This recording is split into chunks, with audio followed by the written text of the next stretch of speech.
So Tucker Carlson has been talking to a pretty wide variety of guests, and everybody has a similar message about the division that is being created in this country. Ice Cube can say whatever he wants because gangster rap made him do it. So he's got full immunity. Listen to his song and he'll explain that to you if you need clarification. Gangster rap made me do it. Just before we play it, I was at a Fred Durst Limp Bizkit concert last year, and I wouldn't consider either one of these music artists overtly political. Fred Durst had similar things to say. He said at the concert, in between songs, he was saying the media is destroying this country. The politicians are dividing us on purpose because a house divided is easily conquered. So if we don't start standing up, I really believe that we are on a trajectory to witness the fall of America, or at the very least, the loss of our way of life and standard of living will be dramatically reduced and will never be restored. I mean, the only reason that we were placed in this position in the first place is because after World War II, everything was destroyed. Europe was destroyed. Russia was in shambles. Japan obviously had nuclear bombs detonated. The Pacific was just a war zone, just an absolute mess. A lot of human life was lost. And America, because our land was not involved in the conflict, so our infrastructure was fully intact, and we were able to assist while profiting with the rest of the world rebuilding. If we lose it, the only thing that could possibly bring it back is another global war where we're the only ones left standing. And based on the attitudes of military-aged men, I don't think we're in a position to win a global war. I could be wrong, though. Anyway. Be doing this of all interviews. I mean, you could do an interview with anyone. You're doing an interview with me. Obviously, you're going to take abuse for doing that. Like, why would you do that? Because I think it's silly not to talk to people. I think whether we agree or not, right? That has nothing to do with it. It's like, this is what it's all about. Let's talk about it. Let's debate. And I've been shut out. Wait, that sounds like right-wing extremism and whataboutism. But I've been shut out. Some platforms will not have me on. Why? They don't like that I'm, an independent thinker. I'm not part of the herd. I'm not part of the go along. So this is one of the biggest problems that I see. We still have free speech, but the social systems, there are social justice warriors out there that if you step outside the bounds and start saying stuff that is not aligned with furthering their agenda, they'll take your job. They will demean you on the internet to the masses if they have the audience to do so. It's very destructive for the idea of people being able to express themselves to other people. Now, I mean, yeah, you're not going to go to jail, but what's the difference if you wind up, on the streets because you can't pay your mortgage, you can't afford food? People are scared to talk. And this is part of the reason that they're getting away with all this stuff, is because if you push back, they just call you a racist. They call you a bigot. They call you all kinds of names that have turned into nonsense. I mean, these names don't even mean what they used to mean. The Democratic Party does not align itself with traditional liberal values. They're becoming so liberal that it's becoming authoritarianism. For whatever reason, I can't pronounce that. So they are imposing you must be free. You must be so free. We don't want you to worship God. We don't want you to think about good and evil. We don't want you to better yourself.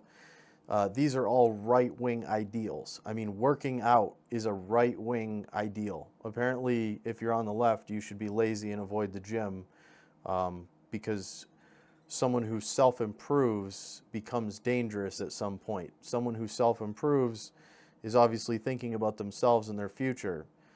And that type of person is eventually going to catch on to the fact that they are not being represented, and probably will have a problem with that once they have that internal realization. It seems to be something that other people can't tell you. It seems to be, if Ice Cube tells you you're not being represented by the Republicans or Democrats, there's a uniparty that is just screwing you over. You don't want to hear it from Ice Cube. You don't want to hear it from me. It seems to be something you have to arrive at on your own. On the get along gang, so to speak. So, I'm an outsider. And so, I'm not part of the club. So I have to go places for one, that I'm welcome, and where I can voice my opinion without somebody, saying I'm a bad person and that they never want to have me on their platform again. What platforms have banned you? I tried to go on The View. They didn't have me on The View. Why? Well, a few of the guests just really didn't like where I was coming from. So, or a few of the hosts, I mean. So that's what I was told by the producers. I don't know if the producers was just copping out and using some of the hosts to not have me come on and explain myself, but... You'd be a good booking for them. I've been on there before. Yeah. It's just when I've became an independent thinker, when I've, I'm not, I don't follow their brand of politics, I guess. But if you can't think for yourself, then you're not really free, are you? No, you're not. The fact that these shows don't want to have people who don't have the same views as them on is exactly the problem. The problem is they don't want intelligent discourse and debate or discussion. They only want one point of view, and they want to build the amplitude of this point of view by having everyone share it, and it stacks, and it just becomes an echo, and the voice is so loud that you can't hear any other voices. That is not how adults act. When's the last time you've been around someone who just keeps shouting over you? Do you want to interact with that person? Does that person seem intelligent or capable of intelligent thought, or are they just screaming because they've got nothing rattling around up here? I mean, we are fucking doomed if we can't talk. And these people don't want to have Ice Cube on because of his extreme views, which are literally, we should be talking to each other. We should be having a discussion. You should be talking to people with different views than your own. And if you're not, then you are part of the problem. You should seek out people with different views and try to understand the rest of the world, because you're only... Right now, if you're only talking to people that agree with you, you're only experiencing this much of the world. There's a lot more, but you just, don't care, don't want to listen to anybody. You're not. But I've been excluded. I've been excluded on Oprah, On Oprah? On Oprah, yeah, I've been excluded.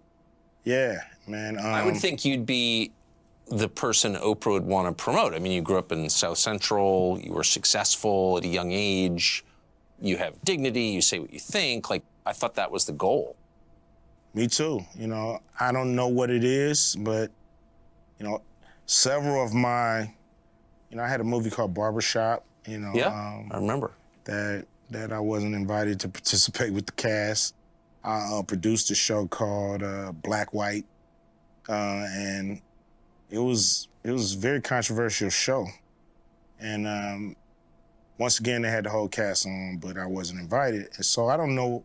On Oprah's show. Yeah, so I don't know what that's really. But Oprah's obviously a saintly, godlike figure who's revered by all decent people. why would she exclude you? I really don't know.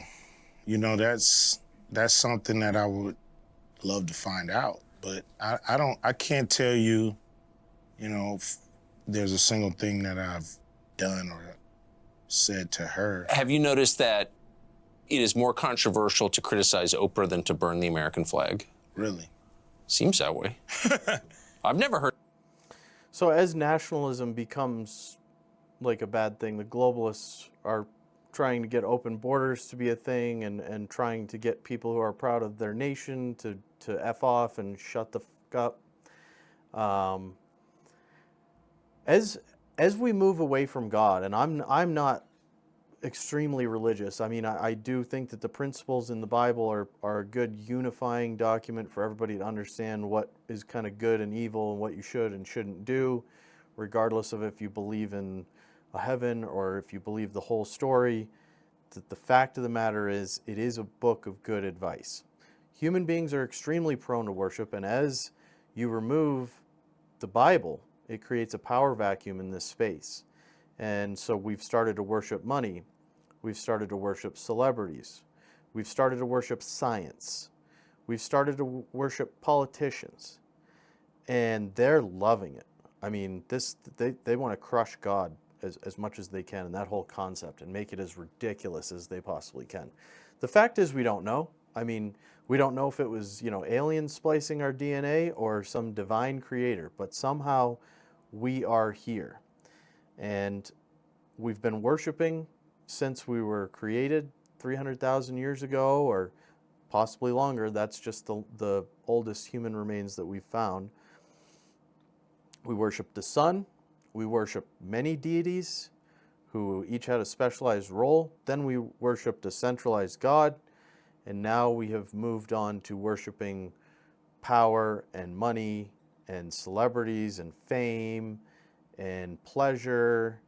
So just because you remove God, don't think you're not worshiping things anymore. And some of these people that are being worshipped by the magazines and the television and the media and the people, they're not good people, and they also worship power and want to become more powerful, and you are playing directly into their hand and giving them that power by giving them your eyeballs and your time and your attention. Heard anybody criticize Oprah? Do you think it's political, or do you think it's deeper than that? I mean, you're not like a right-winger. No. No? No. You don't even seem that political. No, I'm not really. I'm pretty much, just want to do right by the people, So if that comes through political means, that comes through the private sector, wherever it comes, I'm down to work with whoever's down to do something right for the people. So I remember reading you say something along the lines of, I didn't vote for Trump, I'm not a Trump voter. You actually attacked Trump at one point, but you were willing to meet with Trump. Do you think that crossed a line?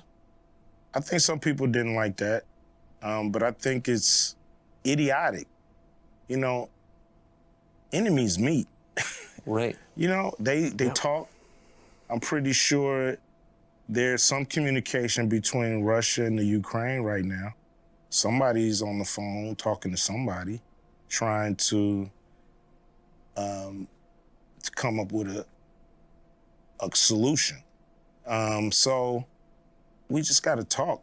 That's the only way we're going to work this out. I know when the talking stops, the fighting starts. A lot of people, they, think I'm a, Republican. I'm a right-winger. Just because I was willing to speak to the Trump administration, I mean. And that's what happens. You get associated. If you even talk to them, if you even just give them a chance to express, and you can disagree the whole time, but if you just talk to them, you get treated as if you are fully supporting, like you're laying down the line and you are 100% in. You could talk to Trump and say, hey, I think that you really suck at keeping your mouth shut. Some of your policies I agree with, but you create so much drama and strife that having you in there is not worth it. Like that's my view on Trump. I actually think that he did want to do good, and I'm sure people A lot of people stop listening after you say that, but the next part of the statement is that I think that he's a terrible representative of the U.S. and his inability to keep his mouth shut. You know, he wasn't taught, if you don't have anything nice to say, don't say anything at all. And I understand that sometimes you do have to stand up, but at the same time, you need to be, if you're a politician, you need to be political, and you need to get people to work together. That's their whole job. And if you can't do that, you can have the best views in the world, but if you can't accomplish anything, then it's like having an employee that doesn't know how to do their job. Ice Cube has been, I mean, he grew up in a violent area. Obviously, everyone knows about his rap career. You know, he stood up to the music industry in a time when black artists were not leading the charts, and he was one of the creators of a whole new genre of music that has taken over the industry. He's also been involved in movies. You know, if there's anything that he gets involved with, he does it well. He's very intelligent. He doesn't back down from a fight. And that's why he's talking to Tucker, because he knows that the solution and the way that you accomplish things is to go after it and just do it. People who are afraid to talk, afraid to express their opinion, are going to go nowhere. You can't cower in fear and hope that things are going to get better. You have to stand up and you have to do something about it. And that's, I mean, he just does not care. He gets a bunch of blowback. I've seen some of the people criticizing him for Tucker now. They criticize him for Trump. All they want to do is just shut you down if you have a discussion, if you want to talk. If you want to fix things, you're the enemy. And I was willing to speak with the Biden administration as well, you know. Have you? One guy in the administration, but it didn't go anywhere. You know, it was basically a, you know, take my temperature kind of call. We'll get to it, like, but you know, they never got to it or never planned to. Matter of fact, the guy left the administration, so you know, after talking to him for a year or so, he was gone, and then you know, we were left really with no one to continue the conversations. What do you think of Biden?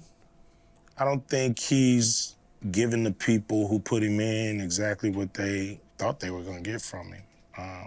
But his most loyal voters, according to the polls anyway, are black voters, particularly black women. Mm-hmm. And those numbers don't seem to change. So no matter what happens or doesn't happen. So do you expect they ever will change? You know, whether they become independents and not vote for anybody who's not bringing it, you know, it's like people want your vote. They have to do something to earn it. If they don't earn it, why are you going down there and pulling that lever? Because the other side hates you. That's the pitch they make. We may suck, but the other side hates you. You're supposed to dance with the person you brought. Yeah. You know? And the person that brought you to the dance, you guys are supposed to dance together. And if that doesn't happen, you got to go find another dancing partner before the night is up and the music stops. What do you think of Kamala Harris? I mean, obviously,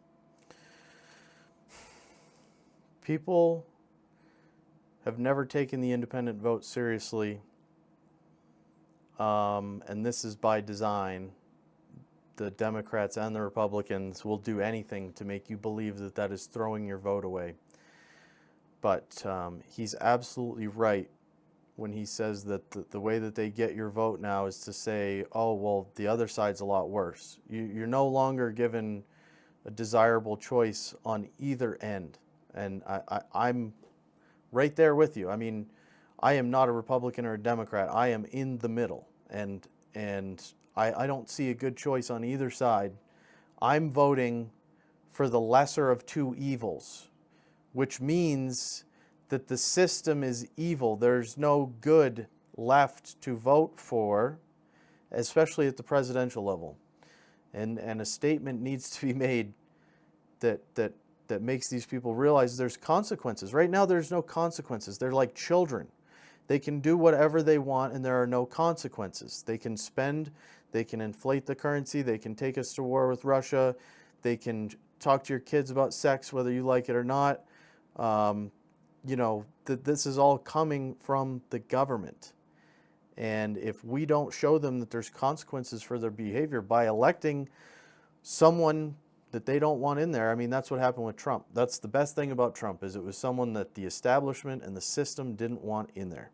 That was the celebration that most people had. Most people don't love Trump.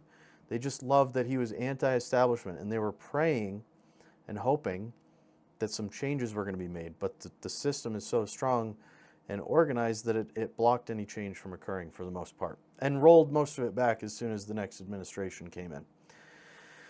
We need to seriously consider the independent candidate. We need to seriously consider rejecting both Republican and Democrats and say, neither one of you guys are doing anything useful for the American people. Obviously, she's a great politician to be able to become the vice president of the country. I don't know how effective she is at her job. What's your view of the police at this point? It's the same, it really is, It's like looking at, like, what's your view of the military? Like, they're the military. They're always gonna be the military. If I asked you this in 1946, you'd be like, they're the military. Yeah. So it's a fraternity, it's an organization that does things a certain way. And I think their philosophy sometimes is detrimental to the people they're serving, because I think cops have a win and make it home philosophy. Win whatever battles you have in the street, make it home at night. And that's actually the most important thing. And everything else, people's rights. Both politicians and the police are paid out of our tax dollars. They're supposed to work for us. They're supposed to represent us and keep us safe, make our lives better. But oftentimes they forget, and they look at us as subordinates. We're in charge. We tell you what to do. We take your money from you and then don't represent you or harm you or keep you safe. We oppress you. We use your money that you give us, and then we have every right to oppress you because you don't know any better. You're stupid, you're bad, I'm good, I know what's right. I mean, the ego is really the problem with most of these people in positions of power. The ego tells them, I know best. And it's that type of attitude that just creates a disgusting situation for people like us to deal with. I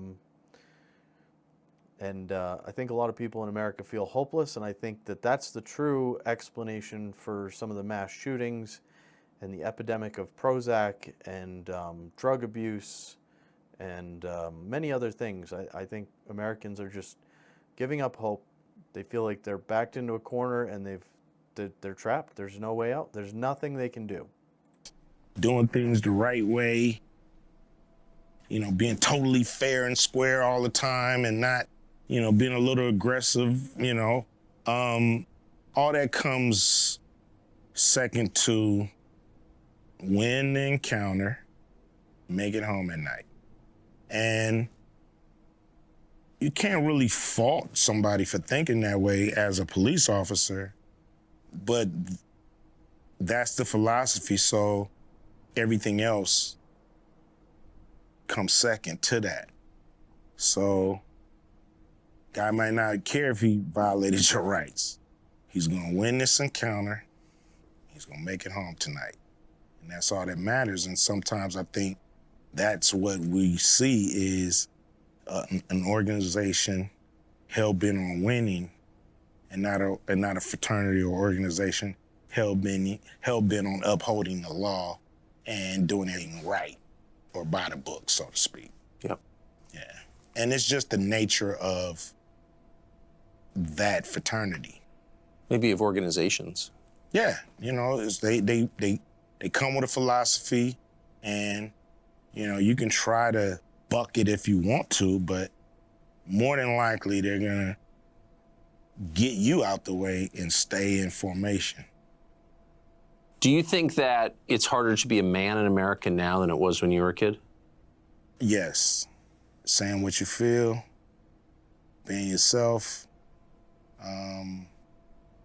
is what they call toxic. We shouldn't be called toxic for our instincts and for, I was born this way. What are you talking about? You know what I mean? Like, Yeah. why can't we? Yep, making you feel toxic for the way that you are. You need to change. I mean, where's the disconnect between the acceptance and the unity and the community that they claim to be trying to create? We want safe spaces, but only certain people and certain views are allowed in safe spaces. The rest of the world is going to destroy you and make you change, and then you're allowed in our little safe space. I mean, the safe space is actually a concentration camp. The safe space is the re-education camp in China, but it's not run by the Chinese Communist Party that we know of. It's run by these social organizations that are funded, supposedly, if you trace the money, by overseas money. They're agents of disinformation, and they're agents of chaos that are operating inside our borders because they can't invade us by force. They want to destroy us from within. I mean, he's woke. He's awake and understands what is going on.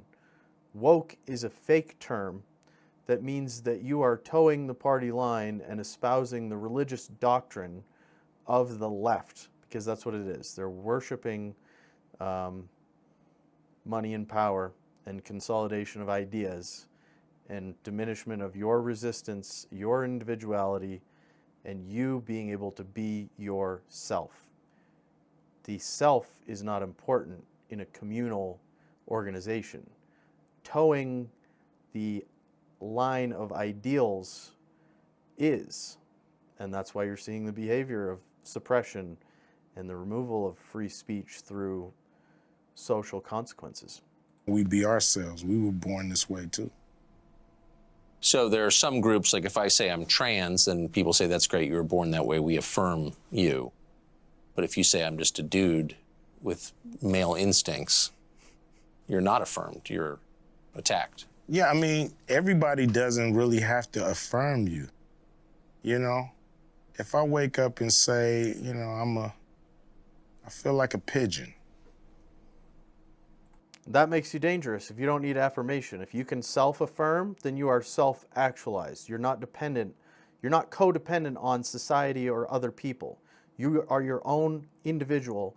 You're a sovereign individual. You're self-contained, and the government and a lot of people hate that. You're not allowed to be free thinking and self-confident in your own ideals. You are only allowed to be group thinking and confident in the ideals that other people tell you to believe in. And I want everybody to treat me like a pigeon. Some people may say, whatever, Cube, we treat you like a pigeon. But some people may choose to be like, dude, no. That's your world. Yeah. I'm not part of it. And I have to be ready for that. It's a big world out here. Everybody doesn't have to adhere to me. That's called narcissism, right? Yeah, it seems like it. Yeah. Seems like you're trying to bend the universe to your will. And it don't work like that. Go outside. Go out in the mountains. Walk up to a mountain lion and ask yourself, are you in control of this situation? Is the world dangerous? Are other human beings dangerous? If we are trying to make the entire world safe so that no one is ever offended, you are going to have to put everyone in cages, and you're going to have to muzzle everyone, because there are violent instincts in both men and women. Go online and watch girls fight. Go online and watch guys fight. Go online and watch combat sports where men and women are fighting each other under the guise of transgenderism. I mean, human beings are violent. That's how we're still here, because there's violent animals out in the wilderness where we used to live. And we overcame that and then dominated the world in such a way that everything is safe now, and now we're going to make everything even safer. And we're going to lock you up. We're going to make it so nobody can harm each other. We're going to make it so you can't say anything that might make someone else upset. So you just can't talk anymore. That's the solution there. Just everyone has to stop talking, and that's what we're doing, as far as I can tell. We've been talking almost all day now. You haven't mentioned race a single time. We've mentioned economics, rich and poor, a number of times. Do you think that we overplay the role of racial conflict in American life? Yes. I think race, it takes up too much space. There's people that we all have in our lives who are same race that we can't stand. And there's people in our lives from other races that we get along with way better. So it's not about race. It's not about color and gender and this and that. It's about who do you connect with? You know, who do you vibrate with? You know what I mean? Who's on the same wavelength? Yep. Who wants to be the same kind of person? Who wants to do the right thing when you want to do the right thing? That's who you connect with. So I think a lot of people make a lot of money off of the racists fighting against each other and bickering. And they the ones who push it in our face all the time that we're separate. And does feel like there's more of that, doesn't there? Yeah, it seems like it's like you're stuck in a bad movie and you can't get out. Like you can't find the exit and it continues to play on the screen and you're just running around looking for the exit, and this bad movie continues to just haunt you day by day by day by day. You know, that's what we're caught in.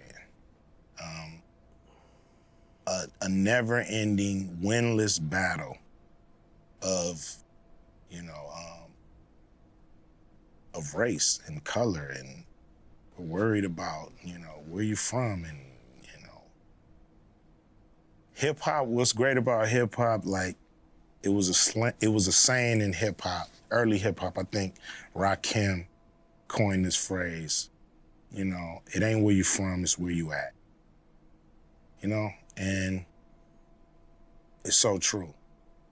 It's not about where you come from, it's about where you at right now. I'm not imagining that this stuff is being pushed on us, right? No. Much more than in, say, 1986. Yes, I think so. Because in 1986, you had movies and television, and it was all scripted, and we knew this is a scripted show. But I think now you have so many so-called reality shows that basically push the same thing, but in a reality-like setting. So, you know, you'll watch a movie on race, okay? And you flip the channel now, you're watching a somewhat like documentary reality show that's highlighting and magnifying race and status and where you belong in this country and where you don't. And, you know, we're highlighting the bad guys here. We're highlighting the good guys, you know. It's always really showing controversy and pitting each other against each other. And with the reality shows, you know, controversy sells. So they're not showing people getting along. What they want to get to is the fight, the conflict, the argument, the throwing of the bottles, the turmoil, the differences. Does that bear any resemblance to your actual life as someone who lives in this country? Like, do you have racial conflict in your life day to day? Probably, most of them are unseen. I'm not going to say I encounter racism. People know who I am. Police know who I am. Everybody knows who I am. So I probably get a pass on a lot of things that friends, family members, people I associate with, people I love go through all the time because they're not Ice Cube. But I've had an insurance company drop me because they didn't like my point of view. Things like that. Are you mad about it? Are you mad at people for their skin color ever in the course of a day? I'm not mad at people because of their skin color. I'm mad at people because of what they do and the things they choose not to do. Right. There's a big problem in this country with the financial banking system and Black people and our access to capital.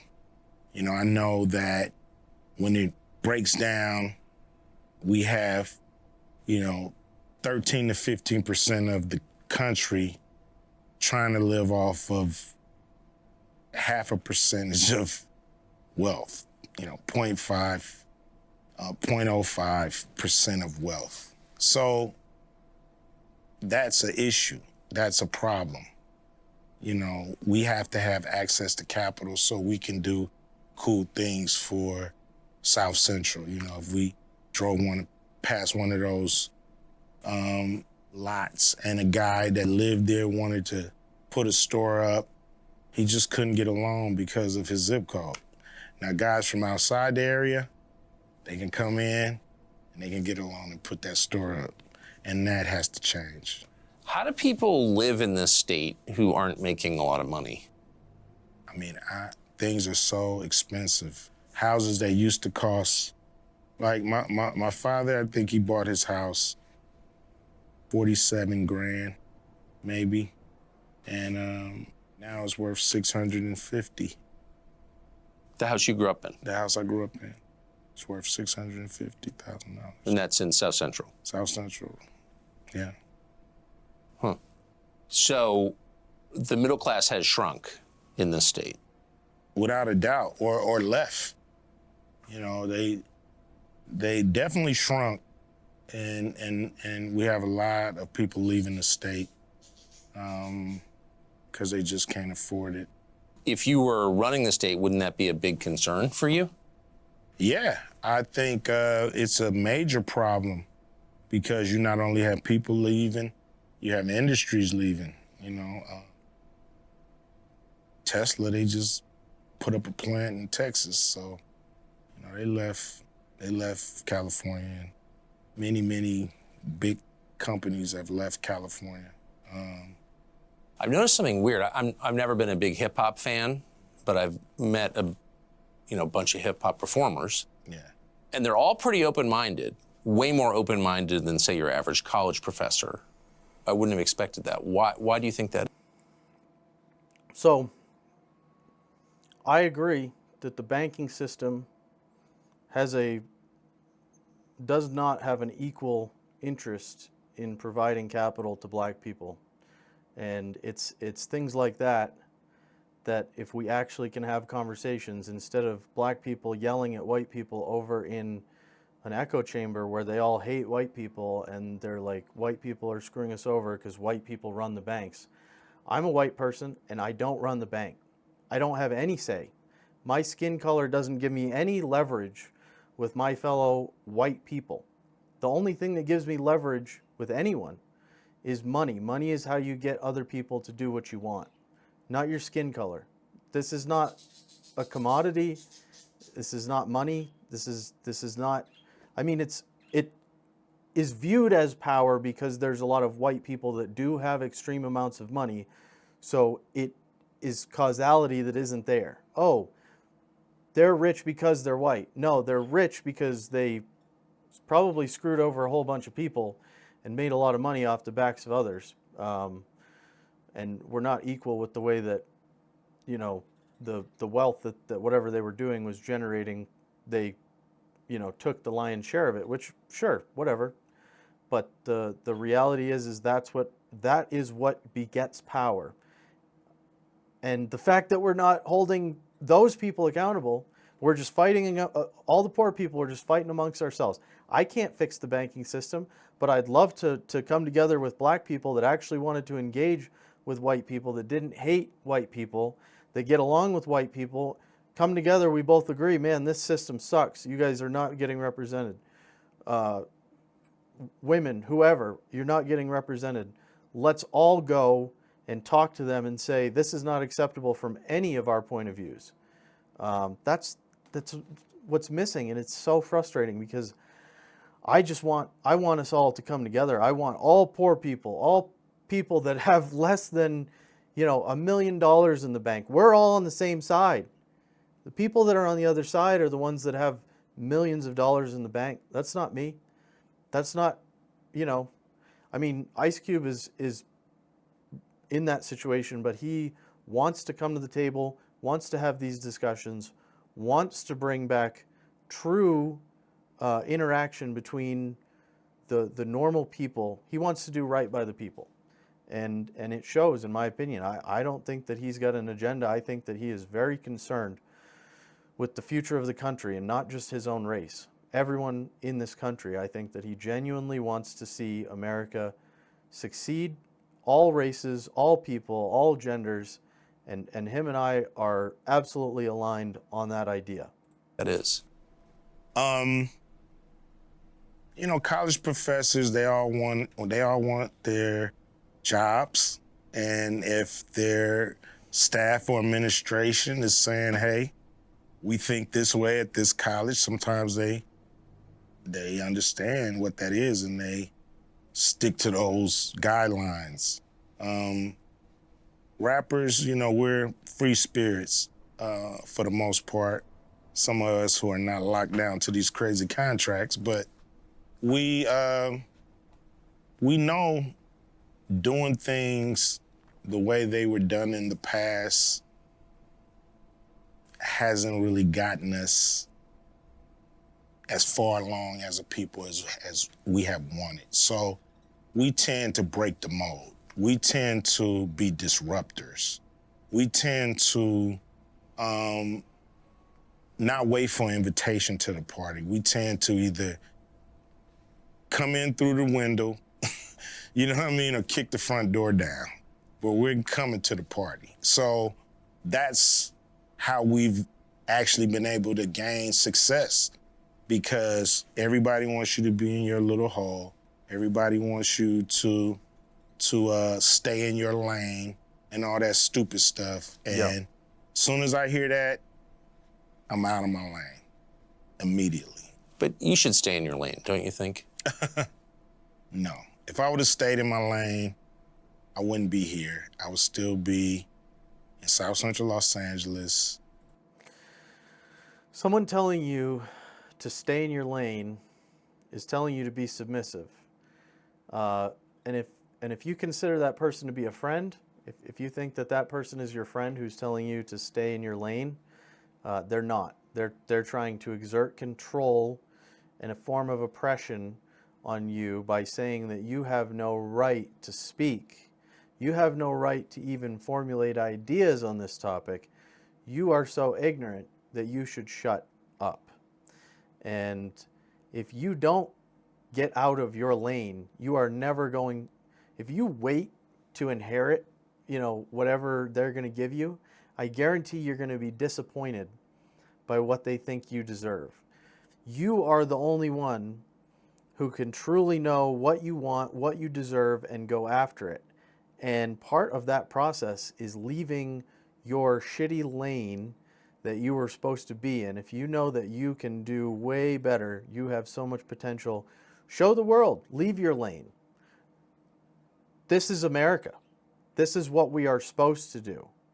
The American dream is finding happiness and pursuing it. The pursuit of life, liberty, and happiness. That is the foundation of this country. That is why we've been so successful. And if you demolish the foundation, then there's no more country. You know, not following my dreams. So you're not surprised that rappers tend to be more open-minded at all? Not at all. Not at all. Because they want to go for it. They want new experiences. They want to carve their own path. And, you know, they're not going to conform. They're not going to conform because that gets you nowhere. And more people should be like rappers. Don't conform. Do not stay in your lane. Please, think about the things that you want in life and be brave enough to go get them in spite of the fact that there's social pressure and people are telling you not to do that. You have every right as an American citizen to do whatever it is that you think that you are put here to do, and if other people tell you not to, then they are just trying to sabotage your life. So we're going to wrap it up. That was the end of the Ice Cube section. Hope this made you guys think. I hope you enjoyed the interview. I thought it was an excellent interview with Ice Cube. So take care. See you guys soon.